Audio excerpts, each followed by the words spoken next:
Everyone has their own excuse when their team stumbles. New coaching staffs, young teams, global officiating-based conspiracy. Anything to ensure any unfortunate victim of a bad team has something to pin their blame on. That being said, there's one excuse that stands alone. One you most definitely have heard from certain fan bases. The cop-out to end all cop-outs. Academics.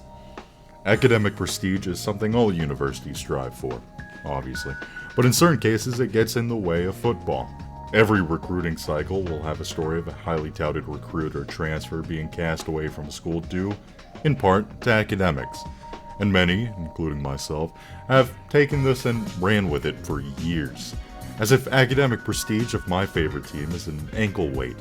A constant restraint that makes their failures easier to hand-wave away, and their victories infinitely more impressive. But how much of it is actually true?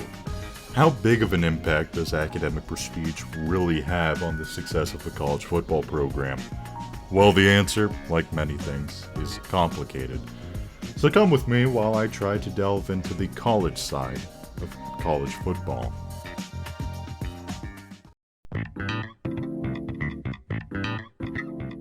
The Chicago Maroons were, at one point, a pioneer of American football in the Midwest.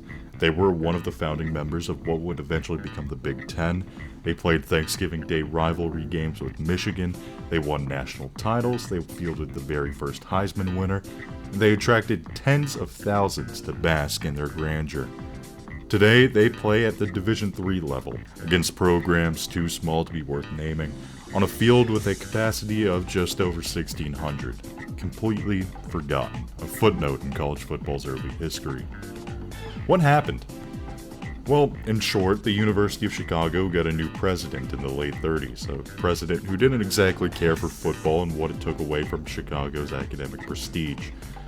The team was disbanded in 1939, and, fittingly, a library was built upon the grave of one of the Midwest's first-rate programs. The team would eventually be brought back in the 60s as a scholarship-less Division III team, to absolutely zero fanfare, a student body ambivalence that largely continues to this day. The fate of the Chicago Maroons is perhaps the most extreme effect academics has had on a football program, but it is not alone. Chasing academic prestige at the expense of athletics also played a large role in the disbanding of MIT's old football program, along with being part of the reason the Ivy League dropped down to Division I AA, and why they don't participate in the FCS playoffs. Not every consequence is nearly this severe or cut and dry. To get to the heart of the effects academics have on the field, we need to look deeper.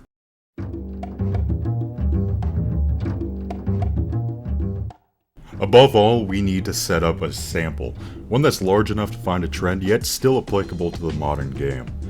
For that, we're going 50 years back, from 1973 to 2023, beginning with the official end of segregation in college football, the establishment of the FCS-FBS split, and the beginnings of both the Super Bowl and the common draft era in the pros. Next, the sample will only consist of teams that were considered major programs throughout the entire 50 years, mostly to ensure the level of play remains consistent throughout.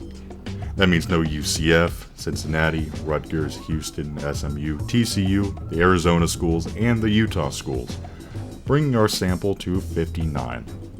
The final step is a fair amount more controversial: the evaluation of academic prestige.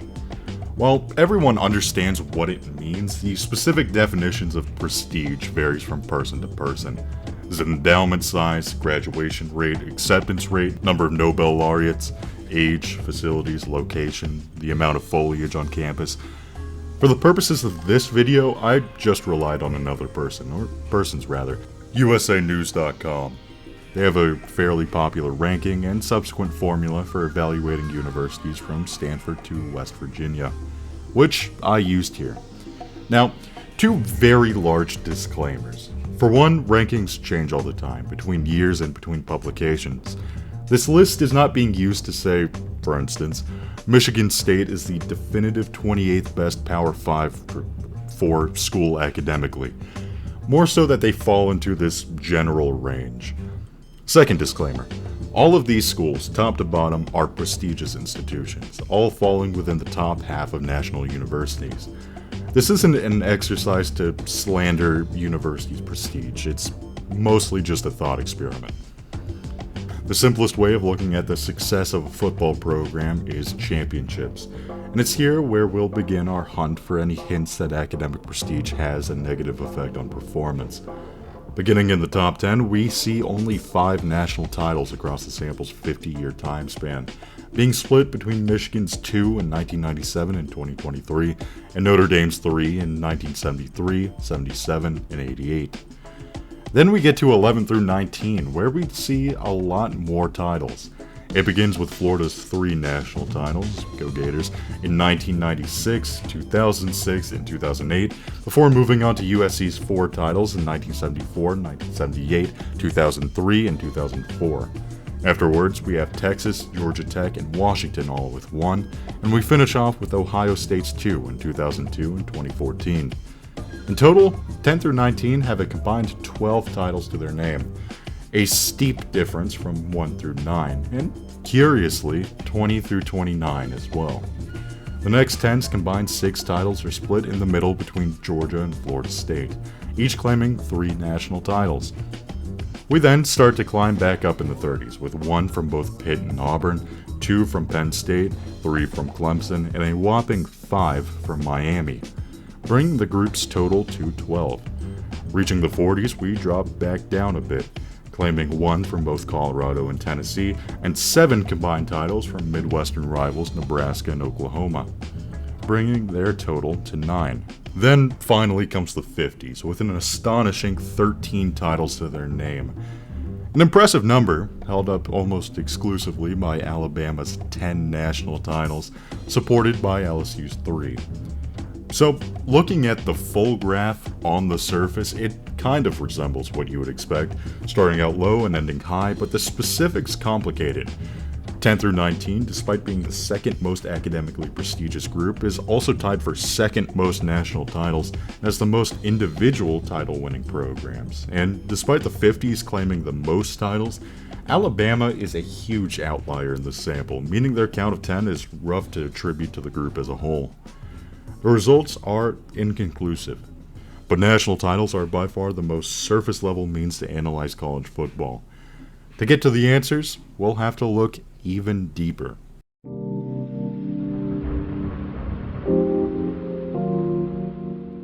We begin in the 70s, or rather from 73 to 79, where we find a sport in the midst of turbulent change. Less than a decade away from the re-legalization of substitutions in specialized positions, in the midst of choking out the last bastions of segregation, all the while demoting Division I small programs to the FCS, the decade was a period of change unseen since Walter Camp, and the graph reflects that. It's by far the most scattered chart we'll see, owing both to the amount of change in college football and the slightly shortened time span helping create outliers. The chart begins with throwing away any sort of expectation, with 3 of the top 5 schools academically being well above the 500 mark, and Michigan and Notre Dame having some of the best records on the decade. On the far side of the list, we see the opposite. Schools like West Virginia, Ole Miss, and Washington State underperforming, albeit still being held up by schools like Alabama, Arkansas, and Oklahoma. The entire graph is just too scattershot to make anything out of it.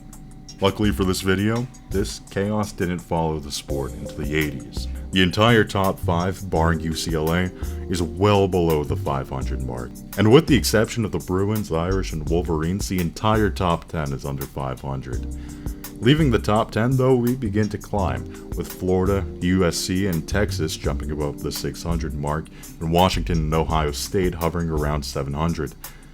It's here where the graph seemingly plateaus out, remaining fairly consistent going into the back half, where we get to the 80s best records, Miami and Nebraska, go figure, and the holy trinity of bad teams without Ivy League credentials, Oregon State, Kansas, and Kansas State. Here's hoping Bill Snyder works out for y'all. There are 5 outliers that, by and large, balance each other out. There's a trend here, one that suggests academic prestige only really hinders a program right at the top. A hindrance that diminishes significantly as soon as you exit the top 80-ish. Let's see if that continues. In the 90s, the academic top 10 rebounded from a weak 80s, with 6 of the 10 best universities ending the decade with a winning record, ironing out even the small trend the 80s saw. What we're left with is a straight shot from number 1 to number 59, with both high and low outliers being spread relatively evenly throughout. As the game moved into the 21st century, academics seem to have not played a major factor in team success. We then get to the 2000s, and we yet again see the trend seen in the 80s. The top 10 are held down by subpar performances from UNC, Northwestern, and Stanford, along with a sample worst 160 winning percentage from Duke, before skyrocketing up to the teens, with some of the best programs of the decade being represented, alongside only having 5 losing records from 11 to 30, before the chart, seemingly, steadily declines from 31 to 59. Then in the 2010s, we see a repeat of the 90s. Impressive performances from programs like Stanford and Notre Dame, along with no top 10 school finishing below 400, keeps much of the front end of this list well above 500, where the graph actually seems to decline as we get less and less academically prestigious, even with Alabama closing out the list with the best record on the decade. We finally get to the 2020s. Despite only consisting of 4 years so far, it is already beginning to repeat the same trend found in the 2000s and 80s, a subpar top 10 that immediately shoots up in the teens and 20s, culminating in the decade's best record so far with Georgia's .916 winning percentage, before declining and plateauing out. Looking at the entire 50 years, only 5 programs had a losing decade throughout every single decade, with 2 in the academic top half and 3 in the bottom. And of the 13 programs with only winning decades, 8 were within the top half.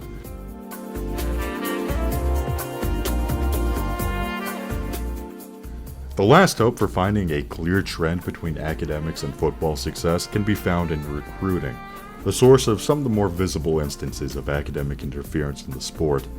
Clearly, there must be something here.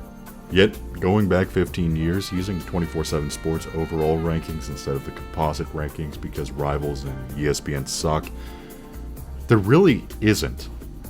The average recruiting class among the sample is 33rd, and right off the bat, Stanford sits above that with a 28.9. In fact, half of the top 10 sit above the average as well. As soon as you reach the teens, you find your first top 10 averages, same with the 20s.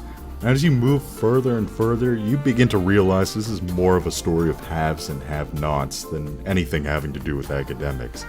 Hence why Oregon State, Washington State, and Iowa State have some of the worst averages in the sample, despite being far from Ivy League standards. Granted, there are undoubtedly holes to be punched in this small thought experiment, particularly in how rigid and present-day based the academic rankings were, but what we're left with, to me at least, makes sense. Academics is a factor, yet one that is only substantial among the very best, a factor that quickly fades to the background as you move from Stanford and Northwestern to Texas and Wisconsin. A factor that, even among the most affected, is still arguably overshadowed by other limiters on the program. Vanderbilt is not a perennial punching bag because they're smart. Because their community and administration is apathetic to the idea of football success and the costs that strides towards success would put on the school. Duke isn't bad because they're smart.